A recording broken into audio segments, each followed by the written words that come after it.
Hello friends, this is Raj Yadav and welcome back to smart CG update. दोस्तों, आज के इस वीडियो में हम लोग संपरीक्षा का ओल्ड क्वेश्चन पेपर देखने वाले हैं। ये क्वेश्चन पेपर दोस्तों 2018 का है और 2018 के हिंदी विषय के जो 100 प्रश्न पूछे गए थे उसके बारे में हम लोग पूरा देखेंगे। पूरा जो है ऑफिशियल आंसर शीट के साथ जो कि व्यापम ने जारी किया हुआ था, पूरे आंसर के साथ हम लोग 100 प्रश्न यहाँ पर इस वीडियो में हम लोग 100 में से 50 क्वेश्चन यहाँ पर देखने वाले हैं और 50 क्वेश्चन जो है नेक्स्ट वीडियो में हम लोग करने वाले हैं।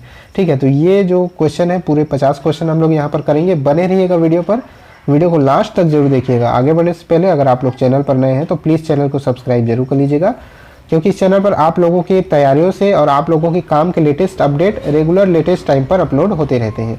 बगल वाले बेल आइकन को प्रेस करके ऑल पर जरूर सेट कर दीजिएगा, ताकि जब भी मैं वीडियोस अपलोड करूं आप तक नोटिफिकेशन पहुंच जाए। तो चलिए दोस्तों, आज के इस वीडियो को स्टार्ट करते हैं। तो सबसे पहला क्वेश्चन यहाँ पर है, निम्नलिखित स्वरों में से स्वरों में कंठ तालव्य स्वर है। आपको बताना है कौन सा जो है कंठ तालव्य स्वर है। ऑप्शन है अ, ई, उ, ए। तो दोस्तों यहाँ पर जो राइट आंसर होगा वो हो जाएगा आपका ऑप्शन नंबर डी, ए। ठीक है, याद रखिएगा कंठ तालव्य स्वर कौन कौन से होते हैं। ए हो गया और एक है ए। ए और ए दोनों जो है कंठ तालव्य स्वर होते हैं। आगे बढ़ते हैं क्वेश्चन नंबर 2। यहाँ पर जो नेक्स्ट क्वेश्चन है वो है, जब किसी व्यंजन का संयोग उसी व्यंजन के साथ होता है तो उसे क्या कहते हैं। तो इसका जो राइट आंसर होगा वो हो जाएगा संयोग द्वित्व। ठीक है, जैसे नाम से ही प्रतीत हो रहा है द्वित्व, तो यहाँ द्वित्व लगा हुआ है, यानी कि दो व्यंजन साथ में मिल रहे हैं, किसी व्यंजन का उसी व्यंजन के साथ हो रहा है। ठीक है, सेम टू सेम, तो वहाँ पर हो जाता है संयोग द्वित्व। चलिए आगे बढ़ते हैं और देखते हैं क्वेश्चन नंबर नेक्स्ट। तो यहाँ पर नेक्स्ट क्वेश्चन आप देख सकते हैं, निम्नलिखित व्यंजनों में अघोष, उष्म एवं महाप्राण है। बताना है कि कौन सा व्यंजन जो है अघोष, उष्म और महाप्राण, ये तीनों गुण है उसमें। तो इसका जो राइट आंसर होगा वो हो जाएगा श, ऑप्शन नंबर ए, श यहाँ पर राइट आंसर होगा। आगे बढ़ते हैं क्वेश्चन नंबर 104। दोस्तों, आपके एग्जाम में 100 मार्क्स के जो है हिंदी के प्रश्न पूछे जाने वाले हैं, जो कि आपकी जो है एक सीट पक्की करने के लिए काफ़ी इंपॉर्टेंट हो जाते हैं। तो अगर आपको अपनी हिंदी की तैयारी परखनी है तो आप लोग जो है टेस्ट सीरीज ज्वाइन कर सकते हैं। यहाँ पर हमारे चैनल के द्वारा टेस्ट सीरीज ली जा रही है। यहाँ पर कुल मिलाकर के 4 टेस्ट आपके होंगे, जिसमें से 3 टेस्ट जो है टॉपिक वाइज होंगे। आप यहाँ से टॉपिक देख सकते हैं। चौथा टेस्ट जो है पूरा सिलेबस आपका कंप्लीट करेगा। सारे टेस्ट पेपर में जो है 100 मार्क्स के जो है क्वेश्चन आपसे 100 प्रश्न पूछे जाएंगे। डेट आप देख सकते हैं, इन्हीं डेट पर एग्जाम्स होंगे और इससे पहले आप लोग रजिस्ट्रेशन जरूर करा लीजिएगा। और अधिक जानकारी के लिए ये जो है व्हाट्सएप नंबर दिया गया है, यहाँ पर आप लोग संपरीक्षक टेस्ट लिख करके मैसेज कर दीजिएगा। पूरी जानकारी वहाँ से अवेलेबल आपको करा दी जाएगी। निम्नलिखित में से लघु स्वर कौन सा है। लघु स्वर आपको बताना है आ, ए, री, उपयुक्त सभी। तो इसका जो राइट आंसर होगा दोस्तों वो हो जाएगा ऑप्शन नंबर सी। ये जो री है वो लघु स्वर है, याद रखिएगा। आ नहीं है, ए नहीं है, तो ये जो ऑप्शन नंबर सी है यहाँ पर राइट आंसर हो जाएगा। आगे बढ़ते हैं क्वेश्चन नंबर 5 देखते हैं। क्वेश्चन नंबर नेक्स्ट, विसर्ग किस वर्ग से संबंधित है। विसर्ग जो है किस वर्ग से संबंधित है। दंत, कंठ, ओष्ठ, तालु। तो ये काफ़ी इंपॉर्टेंट क्वेश्चन है। इस तरह के छोटे बड़े एग्जामों में कई बार ये क्वेश्चन रिपीट किया जा चुका है। इस क्वेश्चन का जो राइट आंसर होगा वो हो जाएगा कंठ। जो विसर्ग होते हैं वो जो है कंठ वर्ग से संबंध रखते हैं। निम्नलिखित शब्दों में से स्त्रीलिंग शब्द, स्त्रीलिंग संज्ञा शब्द कौन सा है। स्त्रीलिंग संज्ञा, चील, उल्लू, केंचुआ, पक्षी। तो इस क्वेश्चन का जो राइट आंसर होगा वो आपका हो जाएगा ऑप्शन नंबर ए, चील। ठीक है, ये जो चील है वो स्त्रीलिंग संज्ञा शब्द है। आगे बढ़ते हैं और आगे देखते हैं क्वेश्चन नंबर नेक्स्ट। पुल्लिंग स्त्रीलिंग का गलत जोड़ा कौन सा युग्म है। पुल्लिंग स्त्रीलिंग का गलत जोड़ा लाला लालाइन, सुकुल सुकलाइन, बाघ बाघिन, मामा मुमानी। तो इसका दोस्तों जो व्यापम ने इस क्वेश्चन को जो है डिलीट किया हुआ है, क्वेश्चन में स्टार लगा हुआ है, इस वजह से इस क्वेश्चन को हम लोग भी स्किप कर देते हैं। वैसे ऑप्शन नंबर डी इसका राइट आंसर होना चाहिए था, बट जो है व्यापम ने इसको जो है रिमार्क किया हुआ है, इसको डिलीट किया हुआ है। आगे बढ़ते हैं, एक वचन बहुवचन का गलत जोड़ा कौन सा युग्म है। एक वचन बहुवचन, ठीक है, तो इसका जो राइट आंसर होगा वो आपका हो जाएगा राजा, राजाएं। इसके अलावा शाला, शालाएं, जो है बुढ़िया, बुढ़ियाँ, रानी, रानियाँ, यहाँ पे तीनों के तीनों जो है सही है। और राजा, राजाएं, ये जो है वो रॉन्ग है। तो यहाँ पर गलत जोड़ा पूछा गया है, तो ऑप्शन नंबर सी इसका राइट आंसर हो जाएगा। चलिए आगे बढ़ते हैं और देखते हैं क्वेश्चन नंबर नेक्स्ट। दोस्तों, यहाँ पर जो नेक्स्ट क्वेश्चन है, निम्नलिखित वाक्य में से सामान्य भविष्यकाल सूचक वाक्य का चयन कीजिए। सामान्य भविष्यकाल, ठीक है, तो सामान्य भविष्यकाल सूचक शब्द जो है वाक्य कौन सा होगा। तो इसका जो राइट आंसर होगा वो हो जाएगा आपका ऑप्शन नंबर ए। उस ऋषि का हृदय बड़ा कठोर होगा, ये जो है सामान्य भविष्यकाल है। इसके अलावा हम यह किसको दें, ईश्वर आपकी बढ़ती करें, अब मैं क्या करूं, ये तीनों नहीं होंगे। उस ऋषि का हृदय बड़ा कठोर होगा, ये जो है सामान्य भविष्यकाल है। और आगे बढ़ते हैं क्वेश्चन नंबर नेक्स्ट।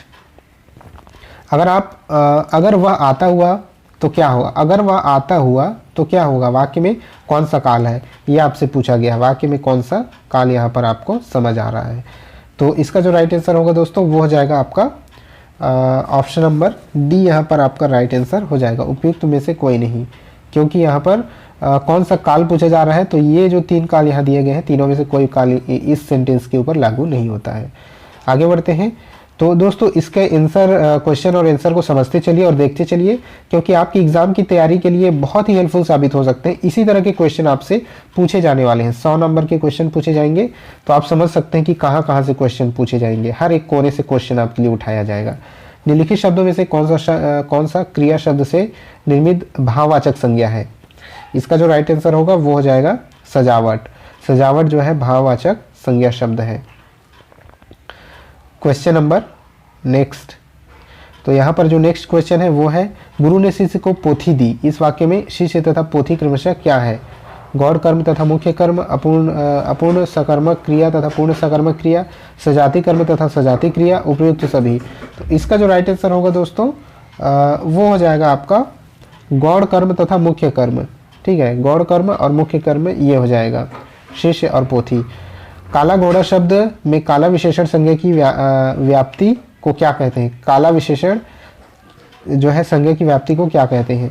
तो इसका जो राइट आंसर होगा वो हो जाएगा आपका ऑप्शन नंबर सी, मर्यादित। मर्यादित होगा यहाँ पर ऑप्शन नंबर सी। आगे बढ़ते हैं और देखते हैं नेक्स्ट क्वेश्चन। तो जो नेक्स्ट क्वेश्चन है वो है, निम्नलिखित वाक्यों में प्रयुक्त क्रिया विशेषण शब्दों में स्थानीय क्रिया विशेषण का प्रयोग किस वाक्य में हुआ है। स्थानीय क्रिया विशेषण, तो इसका जो राइट आंसर होगा दोस्तों वो हो जाएगा आपका ऑप्शन नंबर ए, तुम मेरी मदद पत्थर करोगे। ये जो है स्थानीय क्रिया विशेषण का प्रयोग किस वाक्य में हुआ है, ये पूछा गया है। तो option number A right answer हो जाएगा। गुरु भाई शब्द में कौन सा समास है, गुरु भाई। तो इसका जो राइट आंसर होगा वो इस क्वेश्चन को जो है व्यापम ने जो है डिलीट किया हुआ है। आगे बढ़ते हैं क्वेश्चन नंबर 116। क्वेश्चन नंबर 116, तो यहाँ पर देख लीजिए नेक्स्ट क्वेश्चन, निम्नलिखित सामासिक शब्दों में अधिकरण तत्पुरुष का चयन कीजिए। अधिकरण, ठीक है, अधिकरण में पर, ये उसका होता है संकेत उसका जो सूत्र होता है। 116, क्वेश्चन नंबर 116।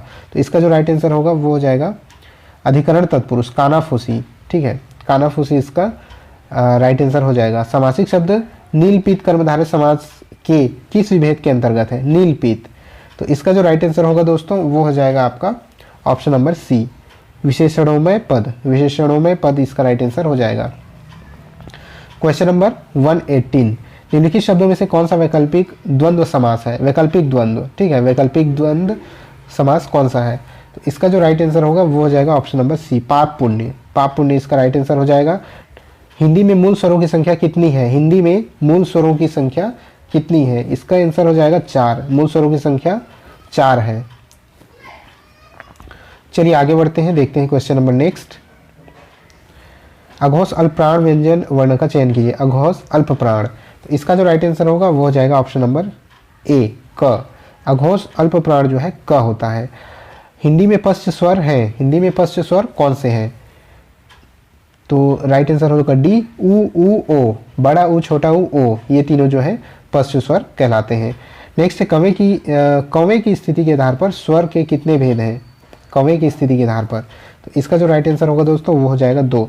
कौवे की स्थिति के आधार पर स्वर के 2 भेद हैं। चलिए आगे बढ़ते हैं और देखते हैं कि नेक्स्ट क्वेश्चन कौन सा है। तो नेक्स्ट क्वेश्चन है, अवरोधी व्यंजन में हवा तीव्र गति से निकलती है, हवा मंद गति से निकलती है, हवा रुक जाती है, या उपयुक्त तो सभी। इसका जो राइट आंसर होगा दोस्तों वो हो जाएगा ऑप्शन नंबर सी, हवा रुक जाती है। अवरोधी व्यंजन में हवा रुक जाती है। किसी भाषा के वर्तनी की एक रूपता स्थिर की जाती है। वर्तनी की एक रूपता स्थिर की जाती है। इसका जो राइट आंसर होगा ऑप्शन नंबर बी, किसी भी भाषा की वर्तनी में एक रूपता स्थिर की जाती है ध्वनियों को सही ढंग से उच्चारित करने के लिए। तो एक रूपता ध्वनियों को सही ढंग से उच्चारित करने के लिए स्थिर की जाती है। चलिए देखते हैं नेक्स्ट क्वेश्चन। यहाँ पर लिंग किसे कहते हैं? तो जल्दी से चारों ऑप्शन को आप लोग देख लीजिए, वीडियो को पॉज करके आंसर देते चलिएगा ताकि आप लोगों की भी प्रैक्टिस होती चले। तो यहाँ पर जो राइट आंसर होगा वो हो जाएगा शब्द की जाति को लिंग किसे कहते हैं? शब्द की जाति को लिंग कहते हैं। आगे बढ़ते हैं क्वेश्चन नंबर 126। हिंदी में वचन के कितने प्रकार होते हैं? दोस्तों हिंदी में वचन के बहुत ही आसान प्रश्न है। हिंदी में वचन के 2 प्रकार होते हैं, संस्कृत में वचन के 3 प्रकार होते हैं। सीता पढ़ रही होगी, इस वाक्य में देश, इस वाक्य में वर्तमान काल का उपभेद है। कौन सा उपभेद है? सीता पढ़ रही होगी। इसका जो राइट आंसर होगा वो हो जाएगा संदिग्ध वर्तमान। ठीक है, सीता पढ़ रही होगी संदिग्ध है, पता नहीं है वह पढ़ रही है कि नहीं। आगे बढ़ते हैं क्वेश्चन नंबर 28। विद्यार्थी कक्षा से निकले हैं, यह भूतकाल के किस रूप का उदाहरण है? निकले हैं, ठीक है, विद्यार्थी कक्षा से निकले हैं। इसका जो राइट आंसर होगा वो होगा आसन्न भूत। ठीक है, तो क्वेश्चन नंबर 128 इसका जो राइट आंसर होगा वो हो जाएगा आसन्न भूत।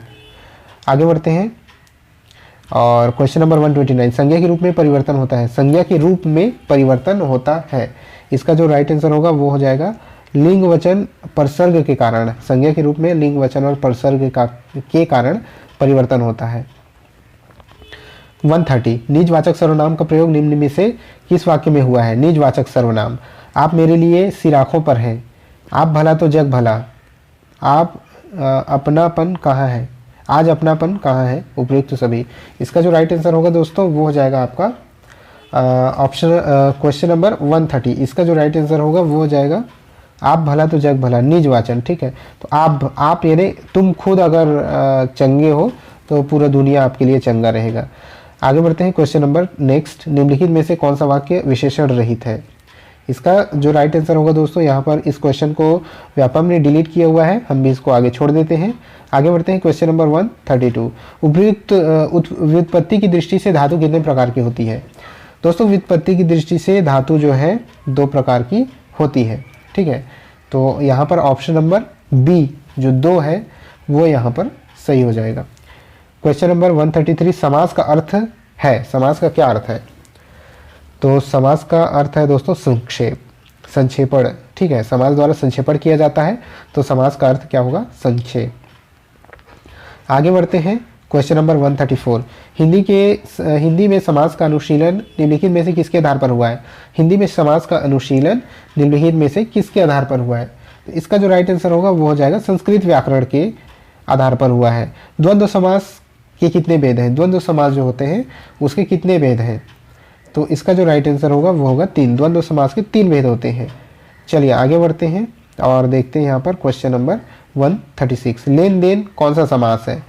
तो लेन देन कौन सा समास है? बहुत ही एक तरह से आसान प्रश्न है। क्वेश्चन नंबर 136 इसका जो राइट आंसर होगा वो हो जाएगा इतरेत्तर द्वंद्व। चलिए आगे बढ़ते हैं, देखते हैं नेक्स्ट क्वेश्चन। तो अगला क्वेश्चन यहाँ पर है हमारा, महर्षि का सही संधि विच्छेद चुनिए। काफ़ी इंपॉर्टेंट और काफ़ी फेमस प्रश्न है ये, महर्षि का संधि विच्छेद आपको चुनना है। तो इसका जो राइट आंसर होगा दोस्तों वो होगा महाधन ऋषि महर्षि। ठीक है, महाधन ऋषि महर्षि, ऑप्शन नंबर डी इसका राइट आंसर हो जाएगा। पावक का सही संधि विच्छेद, ऑप्शन नंबर ए पौधन अ पावक। Question number 139। स्वर संधि के कितने भेद होते हैं? स्वर संधि के भेद आपको बताना है, तो इसका जो राइट आंसर होगा 5 हो जाएगा। स्वर संधि के 5 भेद होते हैं, बहुत ही आसान सा प्रश्न।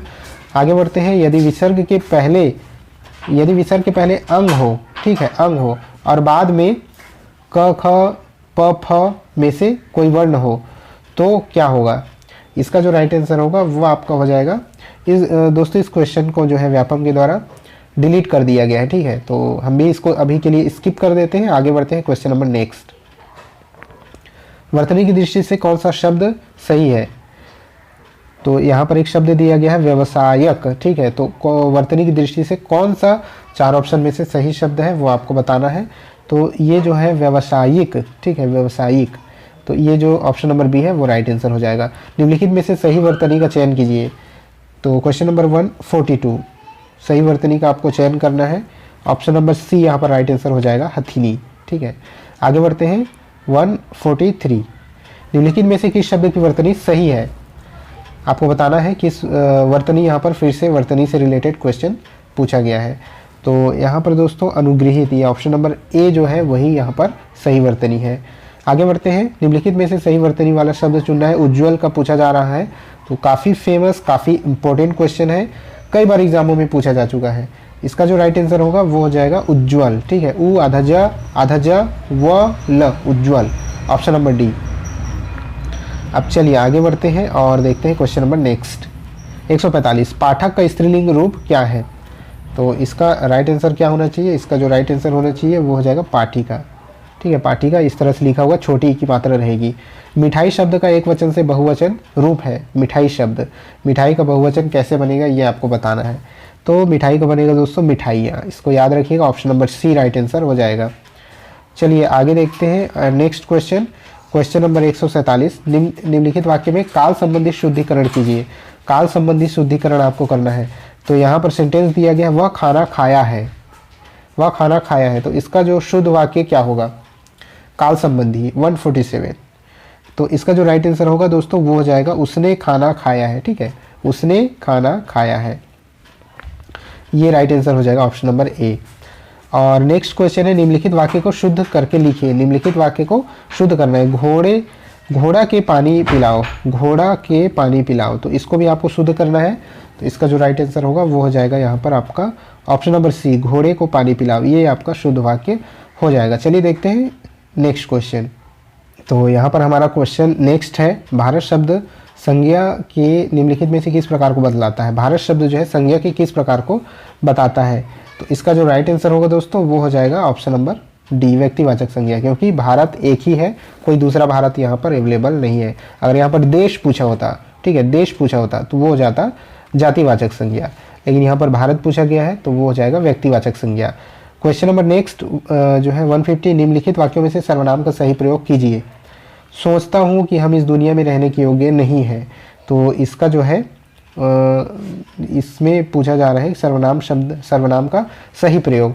तो इसका जो राइट आंसर होगा दोस्तों वो हो जाएगा ऑप्शन नंबर बी, सोचता हूँ कि मैं इस दुनिया में रहने के योग्य नहीं हूँ, क्योंकि यहाँ पर जो है सर्वनाम का सही प्रयोग क्या है? सोचता हूँ कि हम, यहाँ पर हम जो है गलत है। ठीक है, क्योंकि यहाँ एक व्यक्ति है वो सोच रहा है, लेकिन यहाँ हम लिख करके वो गलत कर दिया, ये बहुवचन हो गया। इस वजह से option number B right answer हो जाएगा।